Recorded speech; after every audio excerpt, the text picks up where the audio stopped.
Bonjour et bienvenue dans ce 17e épisode de Flutter où on va parler complètement d'autre chose. Donc voici heu, une petite application à la con, où par exemple là vous avez du texte et 2 boutons. Voilà. Donc si ici, si je clique sur non, eh bien j'ai une variable ici, is understood, qui va être à false. Si je clique sur oui, il va être à true. Voilà, c'est super simple. Et si cette variable-là est à true, alors on affiche un texte qui s'appelle super. Ouais. En fait, ce projet, c'est pour montrer un petit peu comment fonctionne la génération de l'interface avec l'arbre des widgets. Il y a 3 arbres. En fait, il y a l'arbre des widgets, l'arbre des éléments et l'arbre du rendu. Donc, l'arbre des widgets, c'est ce qu'on a en face de nous. Ce sont nos widgets. L'arbre des éléments, ce sont les éléments qui vont être affichés finalement sur l'interface.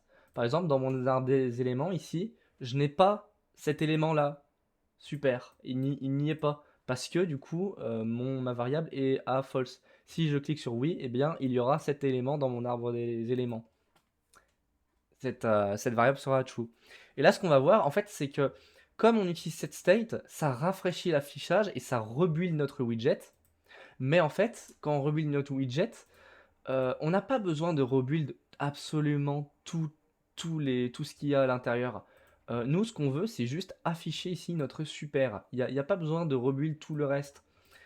Et c'est ce que du coup je vais voir maintenant, comment on va pouvoir refactorer ce code pour optimiser notre application et éviter euh, les, euh, les builds facultatifs. Bah en fait, je m'attendais pas. Bah oui, en fait c'était évident, c'était assez simple. Je ne pensais pas que j'allais faire ça. Dans mon main.dart ici, donc, j'ai mon UI update demo. Et donc, bah, il fallait tout simplement exporter mes boutons et ainsi que ma condition, là, if is understood, is understood, eh bien, je mets un texte super. Il fallait que j'exporte ça dans un widget qui est stateful, pardon. Voilà, tout simplement. Par contre, j'ai toujours pas utilisé create element, je ne sais pas pourquoi. Mais bref. Donc, ici, j'ai ma variable is understood. Voilà, j'ai mon print demo build code. Et donc j'ai toute ma logique ici.